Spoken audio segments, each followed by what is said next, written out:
Hello, friends. This is Dave Hurwitz, executive editor at ClassicsToday.com, here with some thoughts on the acquisition of Hyperion Records by Universal, the media conglomerate. Well, most people in the classical music business are going to be screaming that it's terrible and awful and shameful and dreadful and appalling and all of those things. But I do want to make a few points that I think are applicable in this circumstance. Number one, nothing lasts forever. Hyperion has had a wonderful run. They really have. They have a huge catalog, a catalog which, quite frankly, is largely unmanageable and which, quite frankly, they have failed to exploit ideally. They have not been interested in streaming, which is where everything is going these days, let's face it, whether they like it or not. They have not been big on boxing things up and reissuing things intelligently. A great deal of their catalog is unavailable, which doesn't help anybody. That doesn't mean it's going to be more available if Universal has it, but it certainly isn't available if Hyperion has it. And the reason, of course, is because keeping these things in print and making them available costs money. And how much money they had to spend on this stuff versus how well they could sell it, I don't know. They were a niche label. That they were in some sort of financial difficulty which forced a sale, I don't believe for a minute. I don't know what the facts are. What I am told or what I hear is that that wasn't the case, but that Simon Perry, who owns the label, was just ready to sell. He wanted to get out of the business, and who can blame him? The business sucks. He doesn't have any obligation to keep going in a business that sucks, and if he can make a good bit of money by selling the company, that's what the company's for. He's not running a charity. He's not doing something, whatever moral or ideological or sort of altruistic thing that, classical music in the classical music industry likes to, sort of cloak itself in. That's all bullshit. He's got a company. It had a value. He sold it to somebody who was willing to pay something based on what the value was. And good for him. I really believe that. There's something very sick about people thinking that classical music should only exist as a charitable enterprise, or that there's some sort of moral imperative to keep it going. It's a business, and it has to be operated like a business. And if it's done well, then it could be sold to another business for a tidy profit. And let's hope that Simon Perry is extremely happy with that. Now, his dad, Ted Perry, might be spitting in his grave. That's entirely possible. He was a wonderful man, a delightful man, a visionary man in the classical music world. But we're not living in the world that he started anymore. And so Simon had some decisions to make, and he made them. And I support those 100%. So what's going to happen now with Hyperion, now that it's been sucked up by Universal? It's always axiomatic in the classical music business that we hate the major labels, that they're evil, they're corporate, they're disgusting, they're terrible. Well, that's largely true. It's true of most large corporations. Universal, the problem with Universal is that 99% of it is clueless. 1% of it is not.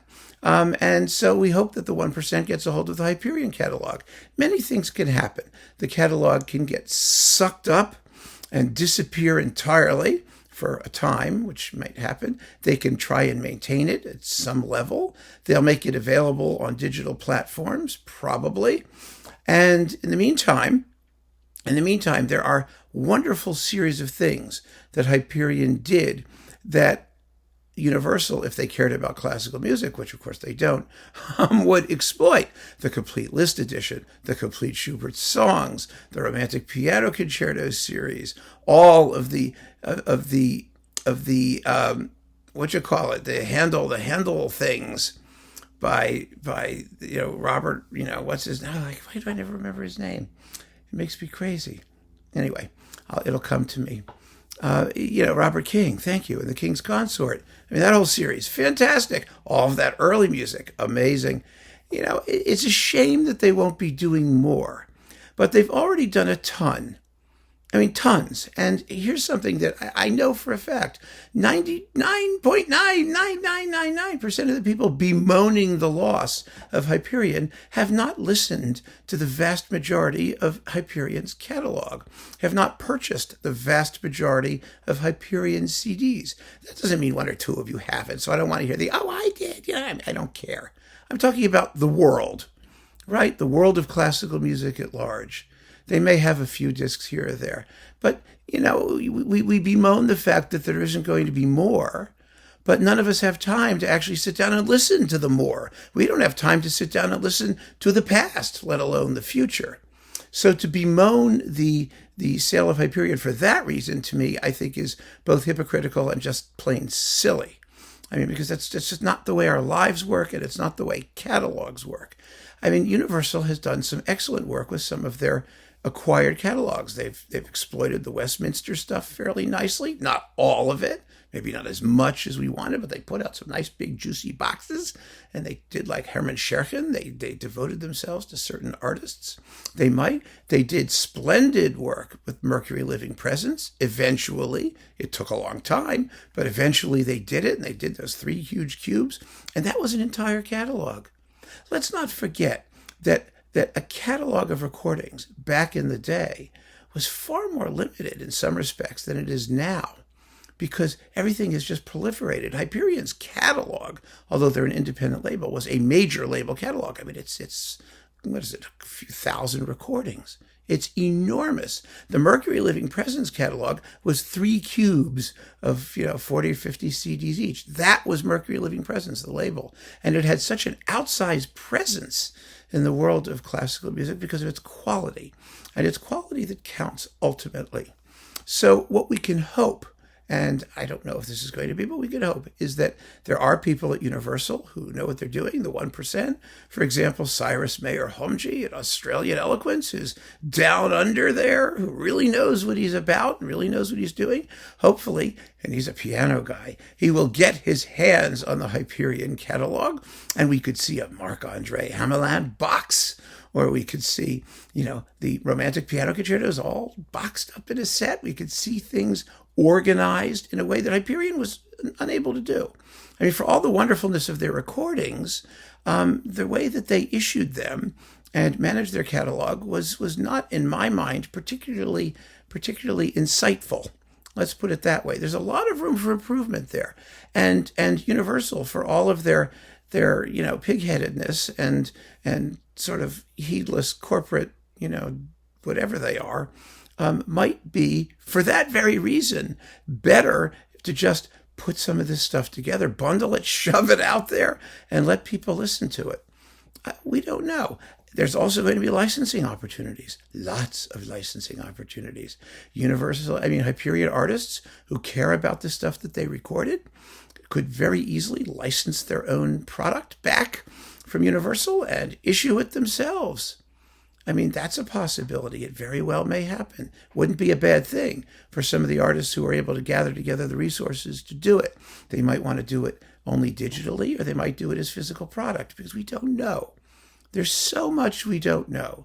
Everybody in this business pretends to be an expert, particularly a doomsaying expert.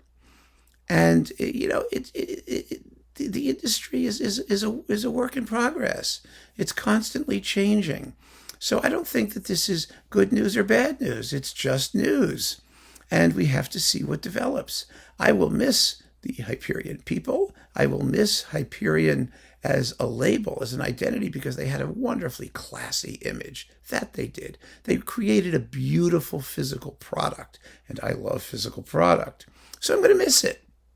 I will miss it. But the recordings themselves will be available. They'll live on. They'll find ways to percolate to the surface. New people will have a chance to hear them. I don't think any of that's bad. And there are some ways in which this may not be a bad thing. Or I think, like I said, Universal will have the opportunity to take advantage of economies of scale that Hyperion could not. I will also say one other thing. I am incredibly glad and this is just personal, that I never used sound clips from Hyperion. Hyperion made it a real pain in the ass for me to do it. They said to me, sure, you can use a sound clip, but if you use a sound clip, you're going to get a copyright claim. And when you get a copyright claim, you have to write to us and ask us to remove the copyright claim, and we'll remove the copyright claim. Well, I wasn't going to do that. I wasn't going to do that because, A, if I hate something, they may not feel like removing the copyright claim, or they may only feel like removing the copyright claim when they get around to it, when it's at their convenience, not at my convenience. And I can't operate under those strictures. Now, if I had done that and had gone through the whole rigmarole and they had removed the copyright claims and I had all these, samples on my YouTube channel, Universal just bought them. Universal doesn't let anybody do anything. So all of the stuff that I had permission to use would immediately be sanctioned by Universal, and I would have copyright claims all over the place, and there would be nobody for me to talk to get them removed. And that would be a freaking nightmare. It's already happened with some label mergers and other things. When they get new third-party web content aggregators, the fact that they might have given me permission to use content becomes irrelevant. All of the things that I used have copyright claims. And they all have to be removed individually, and sometimes they will be, and sometimes they won't be. And it's just outrageous. It's a nightmare for people like me. I am hoping that eventually Universal will start to get smarter in how they do this thing. I don't think so, because that's all handled by pop music legal departments that are, afraid that, somebody who incorporated a major scale into their song is going to be plagiarized by someone else's major scale. So they're totally, completely, utterly unreasonable when it comes to classical music. But I will say, one of the reasons that Hyperion, I think, was in the position it was in to be sold is because of policies like that. They had their way of doing things. It was their way or the highway, and I respect that tremendously. I really do. But that has its ups and its downs, doesn't it? They had it their way. They did it the way they wanted to, and now they're selling it the way they want to. That's their right. That's their privilege, and more power to them. So I wish Simon Perry and the Hyperion team well. I wish the artists well. I hope that these recordings survive at some level. I'm not worried that there isn't going to be more because, folks, we don't need more of anything. There's already more than anybody can deal with or listen to. So yeah, that's over. And I don't know. I mean, who knows? Universal may want to keep them going at some level. I don't know. None of us know. So we'll look. We'll see what happens. We'll make lemonade out of lemons. It's what we do. And I'm not worried about the future one bit. So keep on listening, friends. Thanks for joining me. Take care.